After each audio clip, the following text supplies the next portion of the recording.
Hey everyone, my name is Charlie and welcome to Fully Equipped.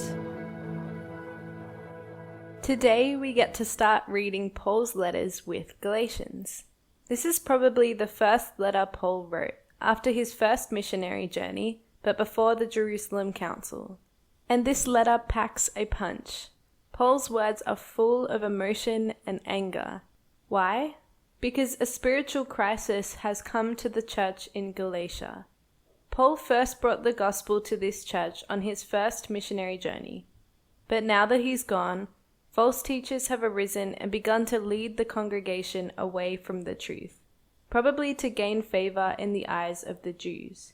So not long after Paul brings the gospel to the Galatians and they receive the message of salvation, they begin to fall away due to the influence of these other false teachings around them. These false teachers were saying that following Jesus was good, but it was insufficient for salvation. They needed to believe in Jesus and follow the law of Moses. They were especially emphasizing the need to be circumcised and to keep all of the Jewish holy days. These false teachers are often referred to as Judaizers, or the circumcision party, and they taught that to receive salvation, people needed both faith and the law. There's a whole range of beliefs in the early church about the relevance of the law of Moses. For example, Gentile Christians didn't believe that the law was relevant to them, and that they didn't have to adhere to it. Paul and some of the other Christians believed that the law didn't bring salvation, but that believers could follow the food laws or circumcision if they discerned that it was wise. Some of the Jewish Christians still stick to all of the ceremonial laws because that's what they're comfortable with, but they don't believe it's what saves them. And then there's the Jews who say that they're Christians. They believe that Jesus' life, death, and resurrection simply restored God's people to the old covenant. That means that they believe that Jews and Gentiles need to follow the law of Moses to be saved. And these are the guys who are the problem people in this book, and in most of the New Testament. These are the people who we are talking about. The Judaizers, or otherwise known as the circumcision party. So Paul is writing this letter to answer some questions that the early church is having and address the controversy that's arisen. He's very passionate in this letter because when people begin to believe that they have to live under the law, then they're no longer believing in the gospel. And because they're trying to add things to Jesus, they're not believing that Jesus is enough, and that means that they're not saved. The church needs to come back to the gospel that Paul had initially brought them. His gospel is that they are free from the law because they have faith in Jesus. So Paul writes his letter to the Galatians in order to confront this false doctrine of salvation by works, and to rebuke them for being led astray. So who are the Galatians? They seem to be the people living in the Roman province of Galatia in the south of Asia Minor. Paul was the one who brought the gospel to them in the first place. And these are Gentile people, not Jews. The false teachers are probably trying to gain converts for themselves so that the Jewish religious leaders will approve of them. They get the prestige of being leaders, and they also avoid the persecution of the Jews at the same time. But these false teachers are causing divisions in the church. Paul calls the readers out for being foolish and allowing themselves to be led astray. There are many themes that Paul discusses in this letter. A few examples are slavery versus sonship, justification by faith alone, the incredible grace of God, dying with Christ and leaving sin and the flesh behind, the work of the Holy Spirit within us, and seeking to glorify God in all we do.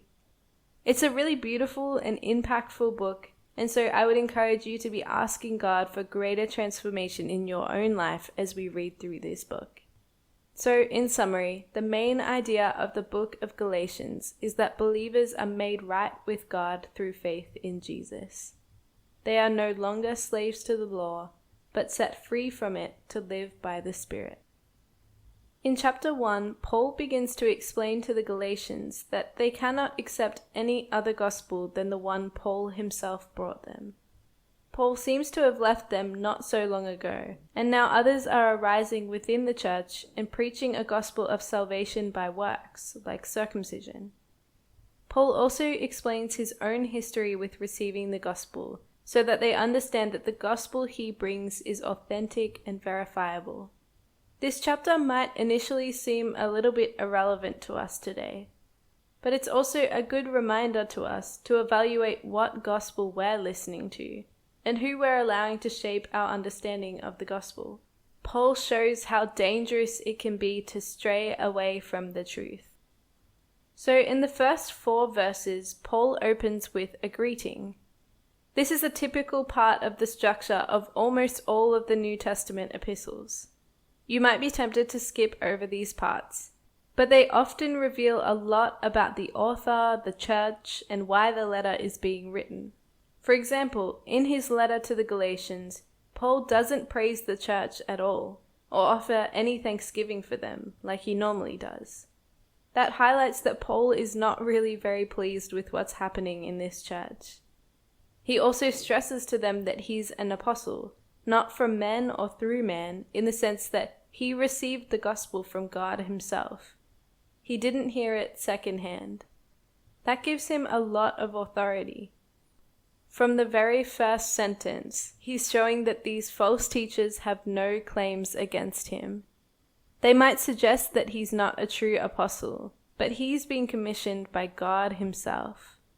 He also begins talking about a major theme of this book, salvation through Jesus. We are living in a present evil age, the world, and by choosing to become slaves to the law, Paul is showing them that they're aligning themselves with this evil age because they're apart from Christ. And whilst these false teachers are proclaiming a gospel of salvation by works so that they can gain favor and status and power, Paul gives all of the glory to Christ. After the greeting section, Paul begins to move into his rebuke of the Galatians, who have abandoned the true gospel. They're not just arguing over less important theological issues. They're not believing the gospel at all. And that's a problem because it's by our faith in the gospel and the grace of God that we are saved. Paul speaks very firmly against those who preach a different gospel. He declares that they will be judged by God. This might seem harsh, but he's emphasizing that if they don't receive the gospel of grace, then they're rejecting Jesus and eternal life. Paul's harshness often actually reveals his heart of love for people. He wants people to know the truth, to know Jesus. And he's so firmly opposed to those who would oppress the gospel and lead people away from true life, just as Jesus was too. False teaching will be judged one day. So we're all responsible for seeking God and discerning his voice. Firstly, so that we don't lead others astray. And secondly, so that we're not believing something that isn't true about who God is. Paul is evidently being accused of sharing a man-made gospel so that people will respect or admire him. And that's a big reason why Paul makes his defense in chapter 1. He doesn't want people to be restricted from receiving the true gospel. Paul defends himself at other points too, as we read about in Acts. And always he does so not out of pride or wanting a good reputation, but because he doesn't want others to be hindered from receiving the gospel. He talks about himself because he wants people to recognize that he has brought the truth to them, the truth that he's received directly from God. These other false teachers are the ones who are untrustworthy, and they're accusing Paul of preaching a gospel that pleases man. This is really interesting, right? It's as if they're saying that accepting Jesus is an easy gospel. All you have to do is believe in Jesus and you're saved. As if by believing this gospel, people won't actually seek to live holy lives. But here's the thing. If obtaining salvation was hard, then we wouldn't need Jesus. We could just work our way to heaven. But as we know, that's not what it's all about. Sure, accepting Jesus is easy. That's true. And that's hard for a lot of us because we recognize that we don't deserve this wonderful gift. But actually following Jesus is not easy. It will cost everything. We lay down our lives for him and in service of others. Paul is not preaching a gospel of cheap grace. But as Billy Graham said, salvation is free, but discipleship will cost us everything we have. The gospel might, on the surface, seem pleasing to man, like it's a free ticket to heaven. You can keep living in sin if you want to. Live your life however you want while you're here on earth. But that's not the true gospel. Like we talked about a few weeks ago, nobody in the early church was there because they just wanted a ticket into heaven. They were there because they recognized that being a disciple of Jesus was about living the life that he lived. So when we look a little bit deeper, we recognize that the gospel is not pleasing to man at all. It tells us that we're called to live differently to the world and lay down our desires that aren't in line with God's heart. To lay down addictions, selfish plans, sinful lifestyles, and pride. The gospel tells us that we have sinned and that we need Jesus. That's not what the world wants to hear, because we want to do what we want.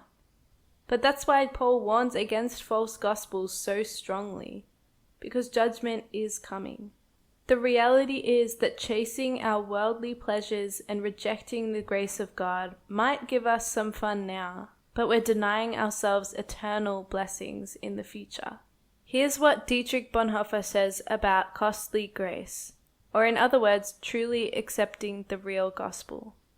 Costly grace is costly because it calls us to follow, and it is grace because it calls us to follow Jesus Christ. It is costly because it costs a man his life, and it is grace because it gives a man the only true life. It is costly because it condemns sin, and grace because it justifies the sinner. Above all, it is costly because it cost God the life of his Son. You were bought at a price, and what has cost God much cannot be cheap for us. Above all, it is grace because God did not reckon his Son too dear a price to pay for our life, but delivered him up for us. So in chapter 1, we read about Paul's defense of himself and the gospel that he brings. He shows that seeking to please man and please God are incompatible goals to have. So he's not trying to please man with the gospel that he brings. And we read about his testimony of being brought out of legalism and into faith in Jesus, because God had a plan for Paul's life. Paul's gospel was specifically commissioned by God, so he's a trustworthy minister to them. How does this equip us? Being led astray by false teaching is still an issue today.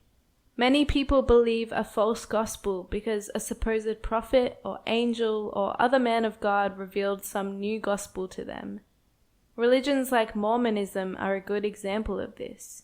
In Mormonism, Joseph Smith claimed to have received revelation from God in a vision, which led him to found the LDS Church. But most of Mormon theology directly goes against what the Bible teaches. And so it's a good reminder to think about who the people are in our life who have the biggest influence on our faith. Where do you receive your understanding of God from? Who's teaching you about the Bible? Who do you hang around that's impacting what you believe? There are plenty of false teachers around today. There are so many versions of the gospel that aren't true. For example, prosperity gospel, which teaches that God wants us to be healthy, wealthy, and happy in life, and that we just need to have enough faith to claim these blessings. That we are promised blessings if we are generous or do good things or be kind to people. Or there's the opposite belief, that God is going to punish believers when they sin. That bad things happen because we must have rejected God or we didn't hear his voice. We have to weigh up all of the voices we're allowing to speak into our lives. A false teacher might come with all the right words and Bible verses to back them up. They might be humble and kind. But when we pay attention, we see that destruction follows in their wake. how do we safeguard against false teaching? The simple truth is that we have to know the Word of God.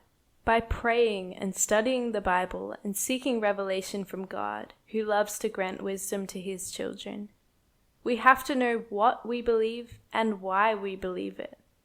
That's why it's so important to be reading our Bibles every day.